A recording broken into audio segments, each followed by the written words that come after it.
Históricamente Enarsa nos ha llenado de interrogantes. Yo recuerdo que hace unos cuantos años atrás se tildó a Enarsa de una empresa fantasma prácticamente, creación para hacer movimientos que derivaban en corrupción.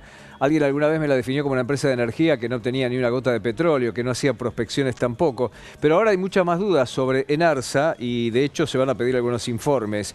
Quiero saludar a Martín Tetaz. Martín es un prestigioso economista, diputado de Juntos por el Cambio. También ha trabajado como colega. Bueno, no se deja nunca de ser periodista. Martín, un abrazo. ¿Cómo estás?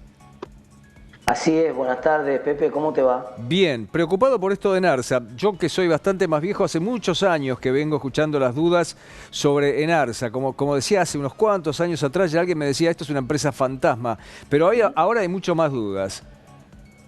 Sí, y no hay mejor manera de sacarse las dudas que con información, ¿no es cierto? Por eso nosotros lo que pedimos públicamente, primero hicimos un pedido de acceso a la información y después una convocatoria de las autoridades y de la Secretaría de Energía al Congreso para que expliquen o muestren o den cuenta de cuál es el estado de situación patrimonial de la empresa y cuál es el estado de resultados, los famosos balances, como públicamente se los conoce, que la empresa es una empresa pública, tiene obligación de presentar y nadie sabe si gana plata, si pierde, mejor dicho, sabemos que pierde plata, pero no sabemos cuánta plata pierde, porque sabemos que tiene un montón de contratos, por ejemplo, para traer barcos que traían gas. ¿Te acordás los barcos con los cuales importábamos gas a precios que son el doble de lo que son los precios de mercado hoy? Que supuestamente lo firmaron para asegurarse gas cuando estaba en dudas por la guerra con Ucrania, entre Ucrania y Rusia. Pero la verdad que no sabemos cuánta plata ha perdido la empresa en el año. Solamente escuchamos las loas del gasoducto, de que nos va a permitir ahorrar X cantidad de dólares, etcétera, pero eso en todo caso será el año que viene.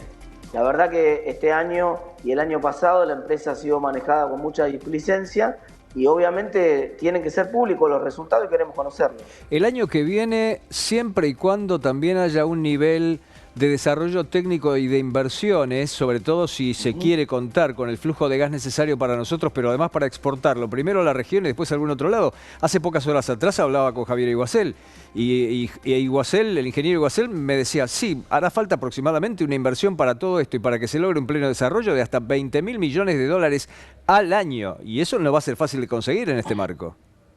Claro, no solamente el monto, Pepe, sino la gestión del proyecto. Es lo más difícil en este contexto en el cual este es un gobierno que ha mostrado incapacidad para gestionar absolutamente todo, ¿no? Entonces, no hay infraestructura hoy para exportación. Lo que hizo el Caño es permitir conectar el gas que se produce y se saca de Vaca Muerta para la estructura de gas de las áreas metropolitanas de la Argentina. Pero no, para que vos puedas exportar ese gas necesitas una planta que lo licúe ese gas, que lo ponga en condiciones de ser subido a un barco y eso obviamente requiere una inversión muy grande y, como te decía, gestionar esa planta seguramente en Bahía Blanca, en algún lugar donde permita estar cerca del puerto y llevarlo por lo tanto en los buques. Eso todavía no está, estamos lejos de eso. En el bache presupuestario eterno que tenemos nosotros, ¿cuánto es la implicancia de Enarsa? No sé, no lo sé porque no sé cuánto es el déficit que tiene la empresa. En realidad, obviamente no recibe presupuesto por parte del presupuesto nacional porque es una empresa, en principio, es una sociedad anónima, pero sí sabemos que recibe un subsidio importante, que queremos ver los números de la empresa para sacarnos, entre otras, esa duda, saber cuánto recibió de subsidios en 2022. Ustedes están citando a una serie de funcionarios, no solamente a la Secretaria de Energía, sino a otros funcionarios como para que aclaren qué es lo que pasa con esto, ¿verdad? Bueno, claro, el presidente de la empresa, los funcionarios que tienen relación más directa con la empresa y por lo tanto que tendrían que informar sobre los balances y que son los responsables de que los balances no estén publicados. Más que, digamos, citarlos a que den la información, lo que estamos haciendo es metiendo presión para que los balances se publiquen. No es que nosotros queremos ser privilegiados en esto y tener acceso a una información que la sociedad no tiene.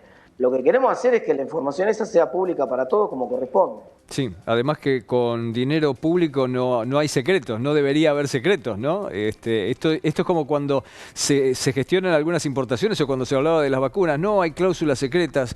Con dinero público no hay cláusulas secretas de ninguna especie. Bueno, aparentemente sí las hay. Por ejemplo, el acuerdo que está firmando el gobierno con China, por el cual le permite utilizar una parte de los swaps, que ya los está usando como si fueran reservas de dólares, convertirlo en dólares, eso exige pagarle a China, pagarle una tasa de interés que cuando nosotros preguntamos al gabinete, que hoy es candidato a vicepresidente, cuánto era esa cláusula, no nos supo decir. Es una cláusula que es secreta y que no es pública para la Argentina.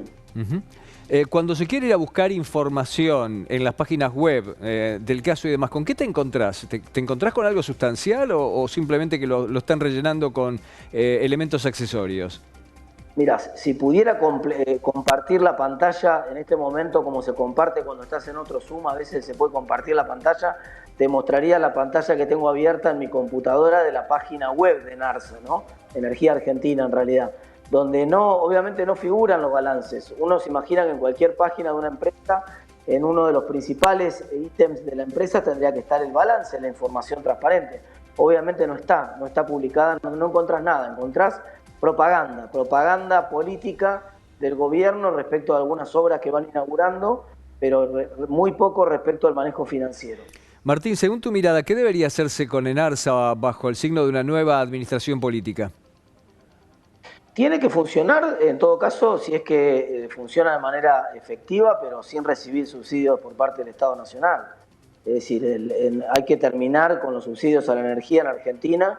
Este es uno de los grandes problemas. Hay subsidios a la energía y subsidios al transporte, que son muchísimos. En los subsidios al transporte siempre está el argumento, bueno, pero hay una externalidad. Lo acabamos de ver cuando se hizo el paro recientemente en el ferrocarril, que cuando no hay transporte público, cuando se hizo el paro en los colectivos, cuando no hay transporte público se satura la ciudad.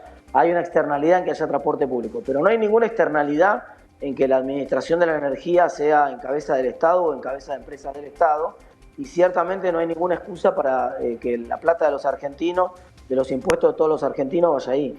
Existiendo EPF, ¿tiene sentido tener una empresa como ENARSA? Y como acápite de esta pregunta, en todo caso, si se decidiera mantenerla, ¿crees que sería interesante tratar de privatizarla? Bueno, es una sociedad anónima, ¿no? Que está en este momento empresa del Estado, pero es una sociedad anónima. Yo creo que esa discusión de si las empresas tienen que ser privadas o públicas es una discusión vieja. Lo importante es que la empresa funcione. Entonces, por eso yo quiero información. No puedo contestar una pregunta si no tengo la información de si esa empresa está funcionando y cumpliendo con su cometido bien. Entonces, no creo que sea necesario entrar en la discusión de si hay que privatizarla o no hay que privatizarla si primero no sabemos si la empresa funciona o no. Dicho sea eso de paso, y volviendo a tu primer punto, Pepe, la empresa tiene, bueno, varias actividades en su cabeza. Por ejemplo, la de importación de barcos que vienen de afuera. Por ejemplo, el transporte, tiene parte de Transener, es un actor importante tanto en la etapa de exploración como en la parte de producción, transporte y también distribución. Tiene acciones en distintas empresas de la Argentina. Entonces, a priori uno no puede decir que no cumple su rol si no tenemos números concretos para mostrarlo. Te saco por un momento del tema y te llevo a uno que vos mencionaste recién, la operatoria de la Argentina con yuanes, las operaciones poco transparentes, no sabemos qué volumen es, no sabemos cuál es el rol de China, no sabemos qué conlleva las autorizaciones del Banco Central de China. No sabemos tampoco si se puede acreditar esa versión que dice que China estaría dispuesto a ser un prestamista de última instancia para salvar el bache que te queda con el Fondo Monetario Internacional. ¿Cuál es tu opinión de toda esta operatoria? Bueno, la Argentina tiene prácticamente 18.000 millones de dólares de sus reservas en yuanes, ¿no?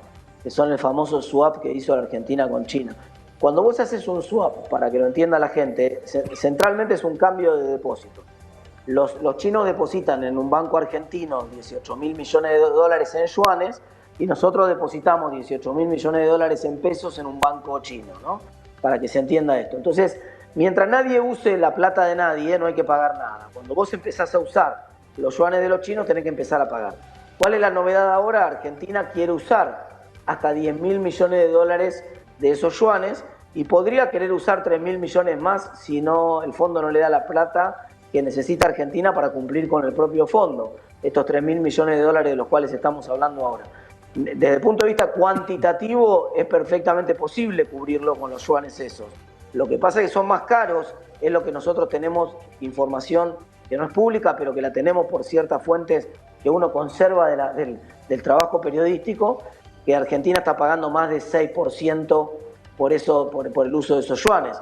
Justamente parte del pedido que nosotros le hacíamos al jefe de gabinete y al presidente del Banco Central y al ministro de Economía es: digan cuánto estamos gastando por los yuanes, no sea cosa de que nos resistimos a firmar con el Fondo Monetario y preferimos tomar la plata de China y terminamos siendo un satélite chino y gastando mucho más en pagarle a los chinos de lo que gastábamos en pagarle al Fondo Monetario. Martín, finalmente, ¿cuál es tu expectativa del nivel de inflación que se va a conocer del mes de junio esta tarde? Yo creo que el gobierno va a festejar que baja la inflación de 116 a 118%, lo cual es una paradoja. Va a festejar el 6,5% de inflación, se habla un número alrededor del 6,5%, décima más, décima menos, y va a salir a festejar ese número. Recordemos, 6,5 fue el número más alto de toda la gestión de Mauricio Macri en el medio de la crisis de octubre del año 2018 y en el medio de cambio de presidente del Banco Central. Entonces, creo que el gobierno va a tratar de pintar de festejo un número que es lamentable porque consolida la inflación de 3 dígitos del orden del 118% interanual en Argentina. Martín, gracias por el tiempo. Muchas gracias, Pepe. Hasta luego. Hasta luego. Martín Tetaz, economista y diputado de Juntos.